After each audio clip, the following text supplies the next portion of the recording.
Good morning. My name is Rob Ochsendorf. I am a program officer at the National Science Foundation, and certainly recognize that this session is all that stands between you and lunch, so we will try to get this going.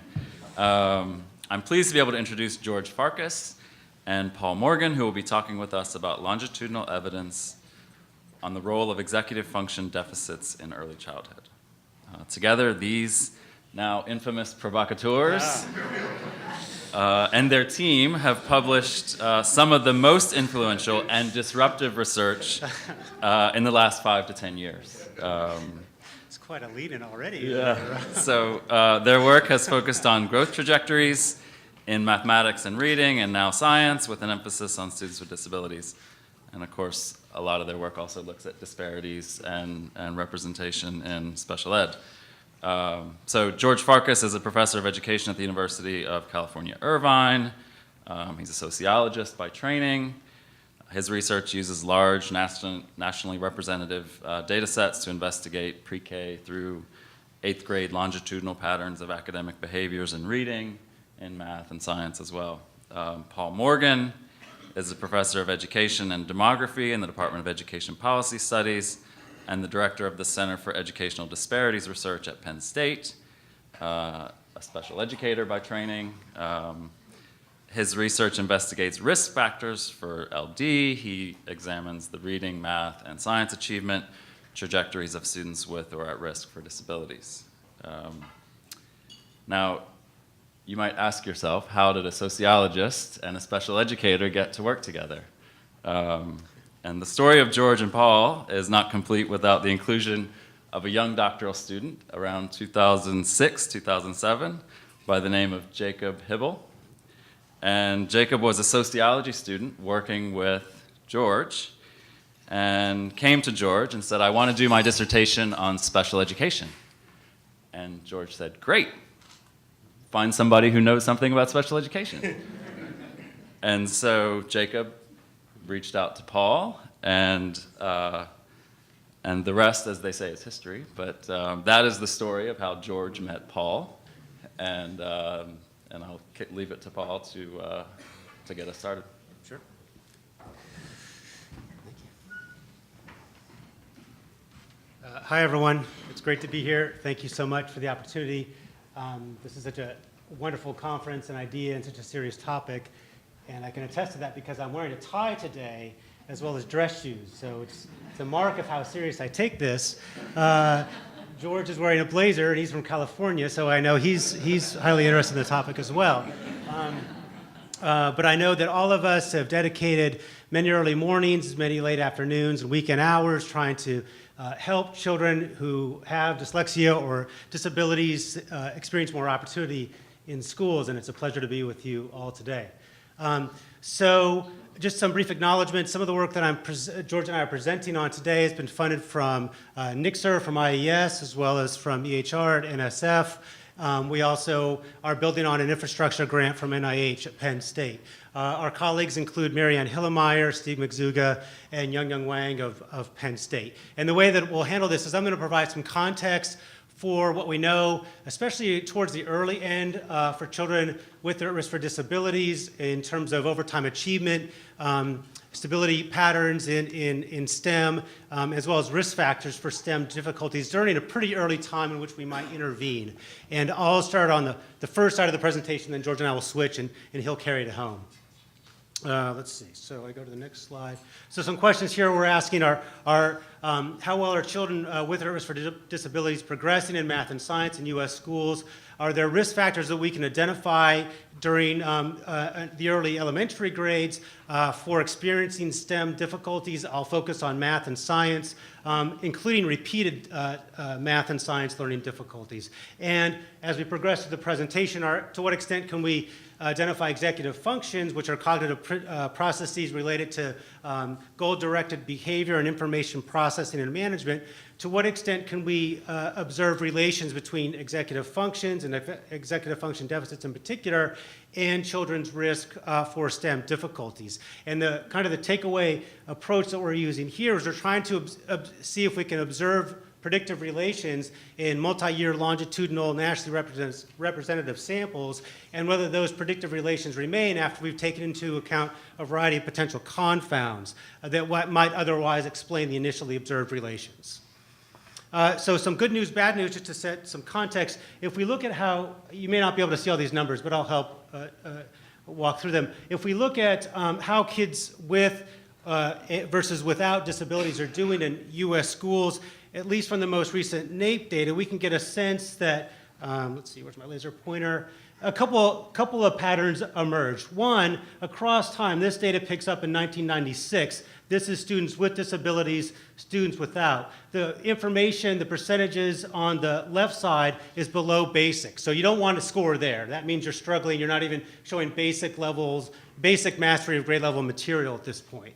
And what we can see is over time, we have declining percentages across two groups who are scoring in that low level of proficiency.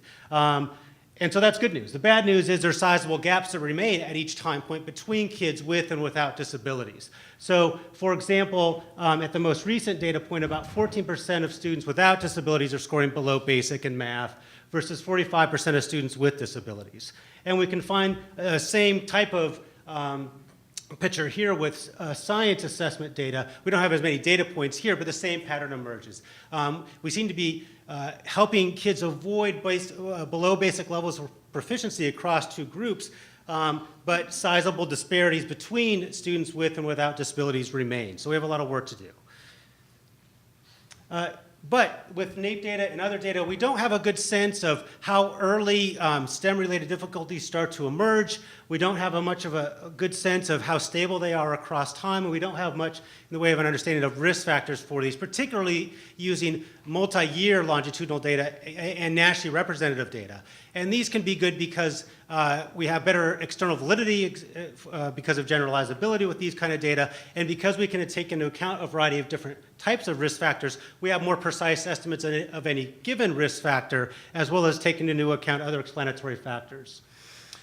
So we've been analyzing these kinds of data, which are your tax dollars at work collected by the U.S. Department of Education, National Center for Education Statistics. There are several different data sets we've been analyzing. They pick up at different time periods. They follow children across multiple years, multiple survey waves, and include individualized assessments in math, reading, science for some of the data, behavioral ratings by teachers, rich data collection about children's background characteristics in terms of their family SES, whether they were born with low birth weight, characteristics of other factors, including their schools and communities. And so the data are large, long, and rich, and so allow us to kind of delve into this topic more about the early onset of STEM-related difficulties.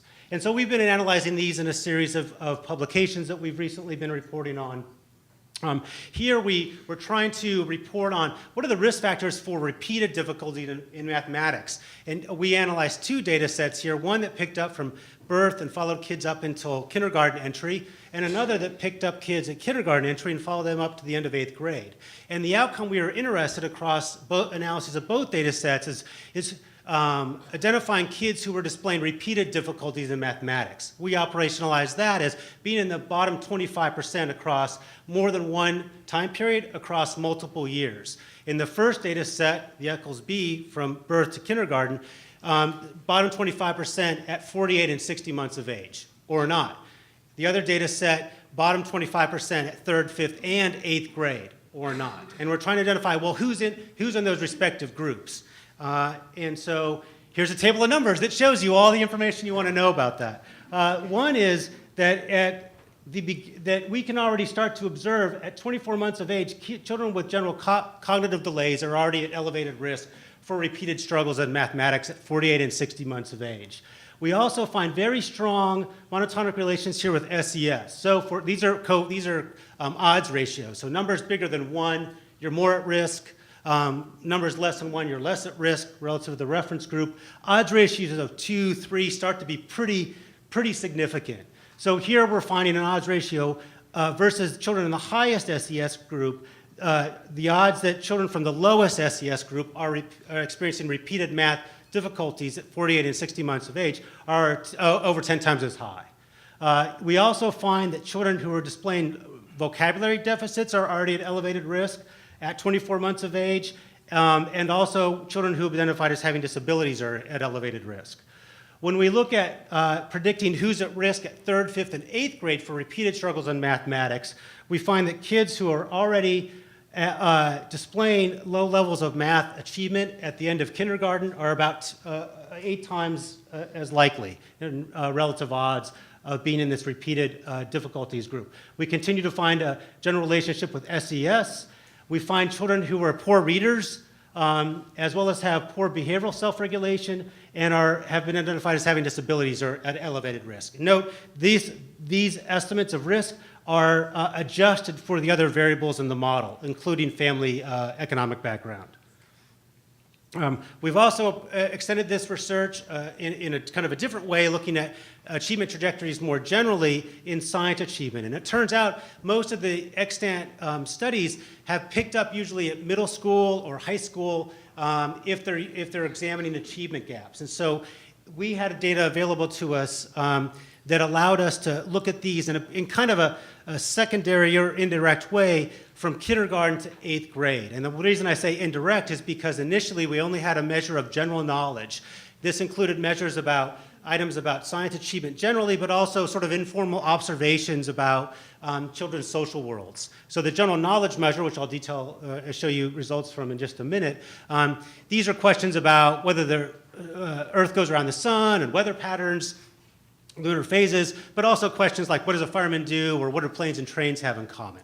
So it's general observations about the social and scientific world that children are making. This study picked up a good amount of media attention because it turns out it was kind of a shocker to people that science achievement gaps start early. Now I know our group in general, I think, knows that these gaps tend to pick up pretty early in reading and math, but extending this to science I think was relatively unknown or unappreciated. When we look at children who are coming into kindergarten displaying low levels of general knowledge, we can find the kind of gaps that you would anticipate. So here, if we categorize low levels of general knowledge as being in the bottom 25% of the distribution in the fall of kindergarten, about 10% of children who are coming from high SES backgrounds are displaying that low level of proficiency versus almost 70% of children from low SES backgrounds. When we look at this in terms of a little bit more formally in a regression, we can find gaps between sociodemographic groups in terms of the level of general knowledge they're already arriving in kindergarten with. And it turns out that this level of general knowledge is enormously predictive of your later level of general knowledge. So kindergarten general knowledge predicts 1st grade general knowledge, and I'll show you in just a second that predicts later science achievement across time. But if we account for general knowledge gaps as well as reading achievement, math achievement, and behavioral self-regulation, we can explain about 85% of the gap here in 1st grade attributable to SES. If we look at overtime achievement, particularly in science, the gaps start early in 3rd grade, and then they are largely stable across time, at least to the end of 8th grade. Here by SES, and I can show you similar graphs by race and ethnicity, English language learner status, as well as disability. When we try and explain this, I won't go through this in detail right now, but again, general knowledge in the spring of kindergarten explains, or spring of 1st grade, excuse me, explains much of the gaps that we can see among sociodemographic groups. So what does this mean? It means that children are arriving already at risk in kindergarten for later struggles in science across later elementary and middle school grades, at least attributable here to the level of general knowledge that they have already.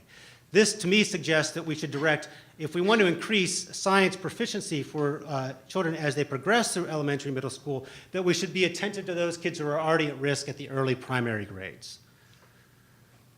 Now, looking more particularly at children with LD and how they're doing in math and science during the primary grades, if we look at children who are identified as having LD in newly available nationally representative data, the ECHLS K 2011, we can find sizable gaps, which tend to seem to increase across time. So by the end of 3rd grade, children with learning disabilities are averaging here in math achievement almost 2 standard deviations lower than children without learning disabilities. And we can find similar gaps in regards to science achievement for these children. Some have hypothesized that executive functions might be related to achievement as well as classroom behavior. These executive functions are sometimes characterized as the mind's air traffic controllers, and they're cognitive processes that are relate to goal-directed behavior and planning, reasoning, organization, information integration. Several that have been hypothesized to be related to achievement as well as behavior are working memory, which is the ability, it's short-term memory, ability to hold information and manipulate it in your head. Cognitive flexibility, which is adaptability to changing rules, and is supposed to relate to your ability to incorporate or disregard new information. Inhibitory control is related to your ability to down-regulate an initial response. So blurting out the answer in a classroom versus shouting your hand, for example, raising your hand, for example. And these executive functions have been hypothesized to be especially related and sort of kick in as children start to face cognitively demanding tasks, which typically starts to happen once you enter formal schooling.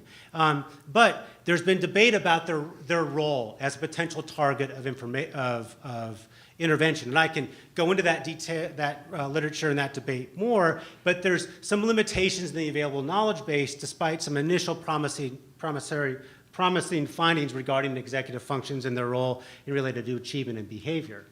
So this is the point where I stop talking, and Jorge Farkas comes up to carry it on. Thank you, Paul. So I'm going to show you a lot more numbers, a lot of regression analyses. These are not experiments, but they make the most of these large data sets. And what we see if we look at predictors of reading achievement in the spring of second grade, math achievement in the spring of second grade, science achievement, is that working memory significantly predicts it from kindergarten. So there's an attempt here to, you can't get causality without experiments, but you can try to control a lot of correlated variables and at least see whether there's an indication of a true effect of a variable after controlling a lot of things. We are controlling a great many things. We're controlling social class, we're controlling disability identification, we're controlling prior reading achievement, prior math achievement, prior science achievement, prior behavior, oral vocabulary, which we had a measure of. And the question is whether with all those controls, these executive function measures can still predict these kind of achievement outcomes. And the answer is yes, they do. These are effect sizes, so they're in standard deviation units. These are small to modest effects, but they are surviving an awful lot of control variables, and that's some indication that these are real effects, and that if we could intervene on these executive function variables, we could affect these achievement outcomes. We do the same thing with behaviors, and you'll see that in general, these executive function variables are more predictive of cognitive achievement than they are of behavior. And in this case, whereas working memory was more predictive of achievement, inhibitory control, not surprisingly, is more predictive of behavior. The way to look at these data, there's sort of two ways to do that. One is to look at the outcomes as continuous variables and as the predictors as continuous variables, which tends to look across the entire data set, and the results are dominated by sort of average kids. Or you can compare kids with difficulties and see how they compare to other people. And we do some of that in later calculations. So here the question is, are deficits, are problems with executive function promising targets for intervention? And we have a paper on this coming out. And here, what we're looking at are having reading difficulties in the spring of first grade, or math difficulties in the spring of first grade, and we are predicting them from having working memory difficulties or cognitive flexibility difficulties. And once again, we're controlling from kindergarten kids who already had reading difficulties, already had math difficulties. Not surprisingly, kids who already had reading difficulties will again have reading difficulties. Kids who already had math difficulties will again have math difficulties. But controlling those things and controlling a lot of other things, it's still the case that kids with working memory difficulties will have reading and math difficulties, and kids with cognitive flexibility difficulties will again have reading and math difficulties. And these are odds ratios, so number 2 here means if you had working memory deficits and you were difficulties and you were otherwise identical, you still have double the odds of having reading difficulties or of having math difficulties. So this suggests that these are real targets of intervention. If we then go look at STEM outcomes, what we've done in this case is we are looking at outcomes that are trajectories. So the outcome here is math scores on grades 1, 2, and 3, and we've done a latent class analysis that takes every kid has a trajectory, they have a score in first, second, and third grade. You can do this fancy statistical method, and it divides those people into trajectories. And the trajectories are shown here. It does this in an optimal way, and you can worry about the statistics of it, but this is the best fitting model. And it has one group that starts a standard deviation above the mean and stays there.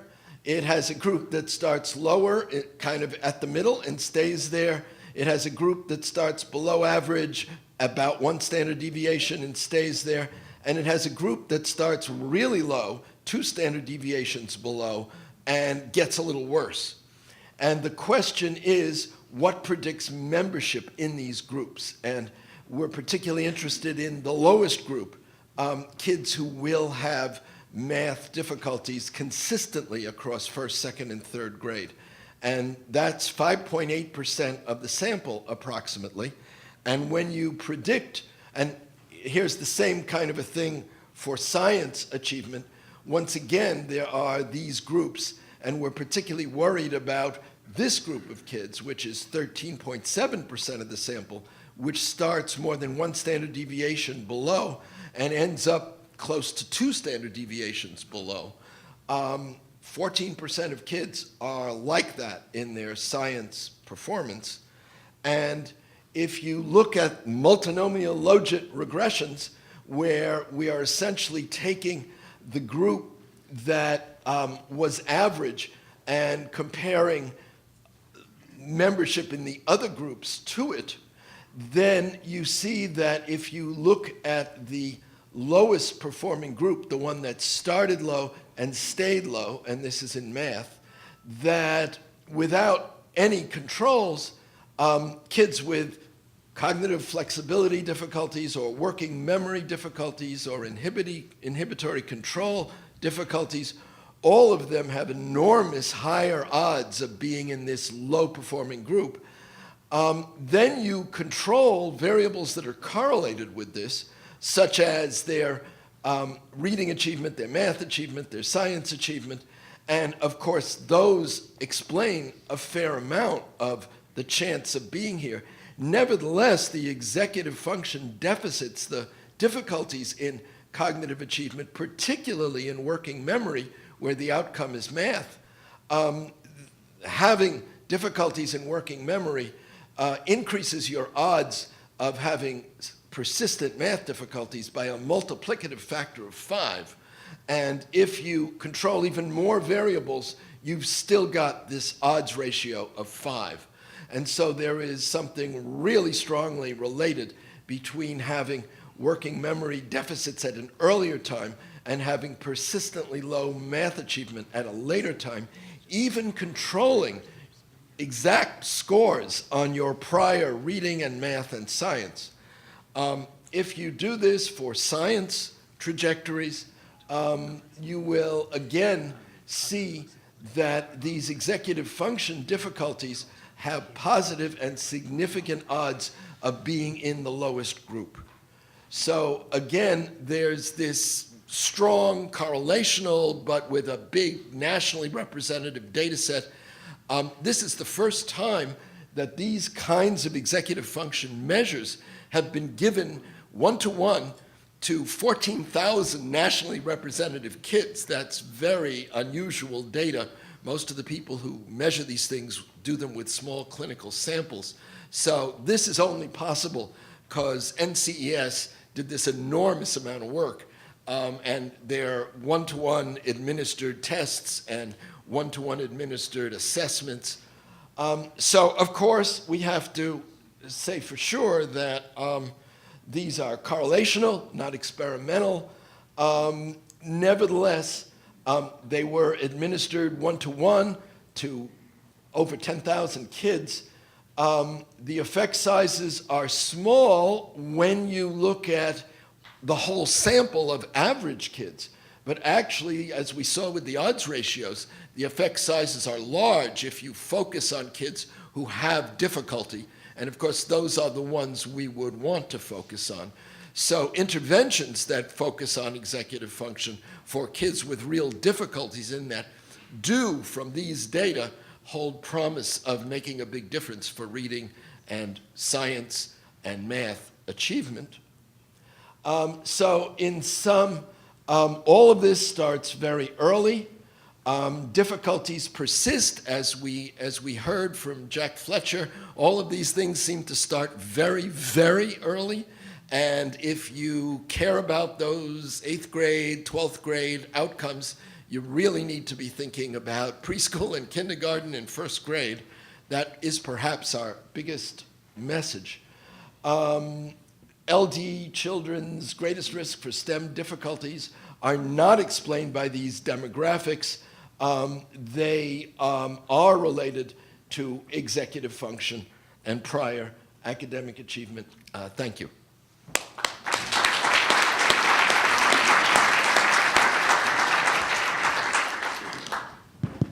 Questions for George and Paul?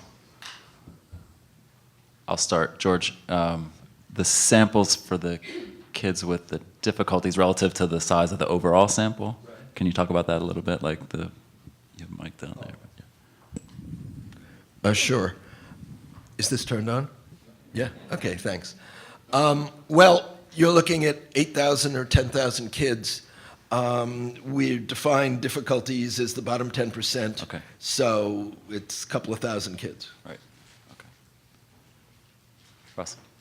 This is more definitional, but the general knowledge measure, which seems so important in science, I just like a flavor of what you're asking 5- and 6-year-olds. Obviously, it can't be very abstract scientific concepts, but tell me a little about what, you know. Is it on? Okay. It's a good question. I have to caveat it a bit because thanks to copyright protections, they're oftentimes not releasing the items. But it's an example item that they release is what does a fireman do? So it's not necessarily a science-related item, but it's a social world observation. Or what do planes and trains have in common would be another one. Or whether what's the sun? And some information that maybe it's a star, for example, would be the kinds of questions that they're asking for younger children.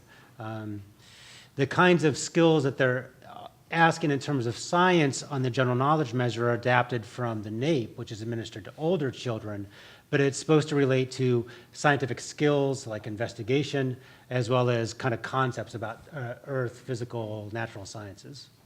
Let me add that one of the things in the regressions is that the general knowledge is very closely related to oral vocabulary.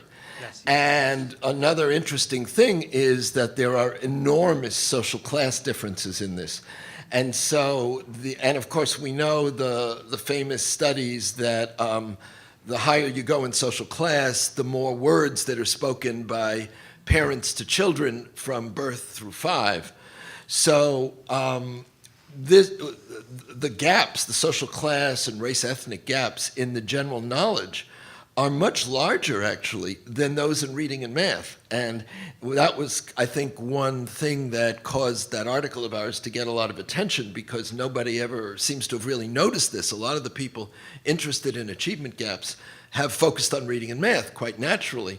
But these general knowledge, and now on the most recent of these data sets, the science test, are closely related to oral vocabulary.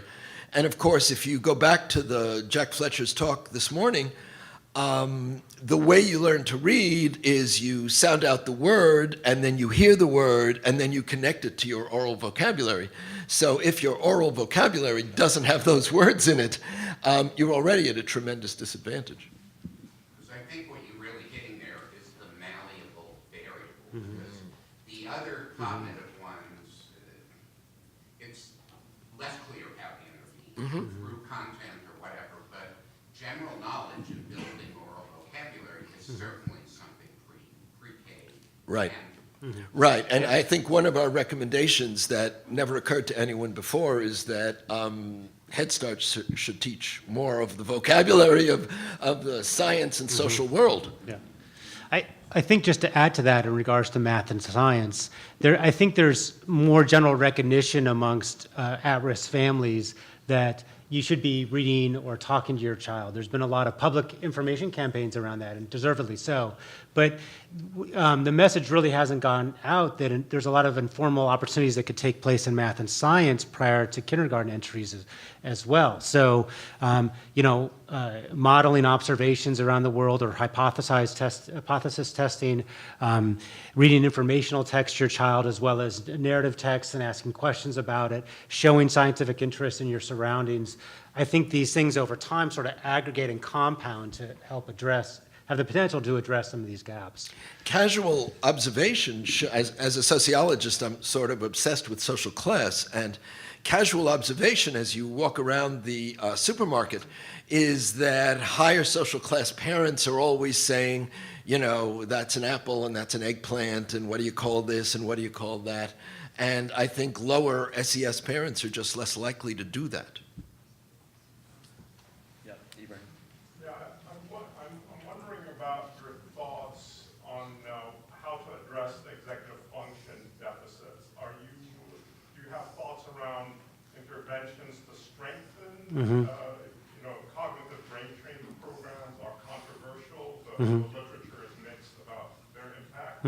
Or are you thinking the path might be educational interventions that impose a lower working memory load or a lower less taxing on the need for inhibition? Right. We aren't content specialists, so I can't really get into the question of what's the best way to intervene on working memory or executive function deficits. We're more generally establishing that there seems to be a relation between those two constructs. In the EF literature, there is some debate about which executive functions. And there's some debate also more generally about, well, why don't we just target skills-based training? And because those do show large predictive relations with later learning difficulties as well. Here we're showing more of a value added that, yes, early difficulties tend to beget later difficulties, and so we want to intervene and build up those skills in the most effective way possible, often using explicit instructional methods to do so. But there seems to be a value added to the potential of intervening on executive function deficits. How that's done, I have to hedge a little bit. It's not my specialty. There has been some small-scale experimental studies that have used samples of children with learning disabilities or disabilities in general that have intervened on executive function deficits through targeted training. And several of those studies have shown that there's not initially an achievement gain as measured immediately following the intervention. But after 6 months or so, you can start to pick up achievement gains on standardized measures. So there does seem to be some potential as an intervention target. In the back, yep.